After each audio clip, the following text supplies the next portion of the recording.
আসসালামু আলাইকুম প্রিয় শিক্ষার্থীরা, তোমরা যারা বাংলাদেশ কারিগরি শিক্ষা বোর্ডের অধীনে এসএসসি ভোকেশনাল 2026 পরীক্ষায় অংশগ্রহণ করতে যাচ্ছ, তোমাদের আগামীকালকের পরীক্ষা হচ্ছে বাংলা 2। এই বাংলা 2 পরীক্ষার জন্য রচনার একটা সাজেশন আজকে তোমাদেরকে দিতে চাই।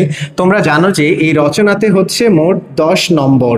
এই 10 নম্বর রচনা তোমার কিন্তু ভালো রেজাল্ট করতে খুবই সহায়ক।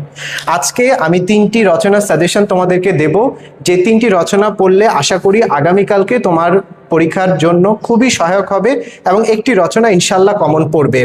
সবচেয়ে বেশি গুরুত্ব দিয়ে যে রচনাটি পড়বে তোমরা আজকে বাসায়, সবচেয়ে বেশি গুরুত্ব, এটাকে আমি 3 স্টার দিতে চাই। সেই 3 স্টার রচনা হচ্ছে কারিগরি শিক্ষার গুরুত্ব, অর্থাৎ কারিগরি শিক্ষার গুরুত্ব। এই রচনাটা তোমরা খুব ভালো করে পড়বে। এটা আবার কোনো কোনো ক্ষেত্রে বৃত্তিমূলক শিক্ষা এরকম শিরোনামেও আসতে পারে, এতে ভয় পাওয়ার কিছু নেই। বৃত্তিমূলক শিক্ষা কিংবা কারিগরি শিক্ষার গুরুত্ব একই রচনা, তোমরা এই রচনাটা সবচেয়ে বেশি গুরুত্ব সহকারে পড়বে। বিগত বছরগুলোতে এই রচনাটা সবচেয়ে বেশি এসেছে।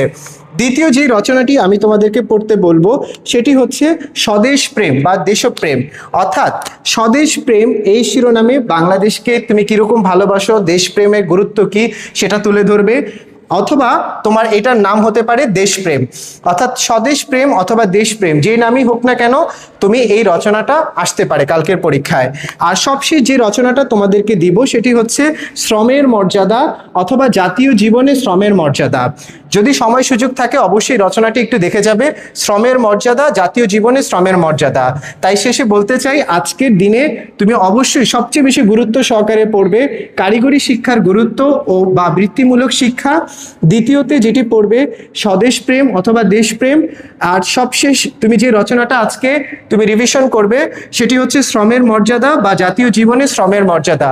আশা করি কালকে তুমি খুব সুন্দর একটি পরীক্ষা দিতে পারবে। আসসালামু আলাইকুম।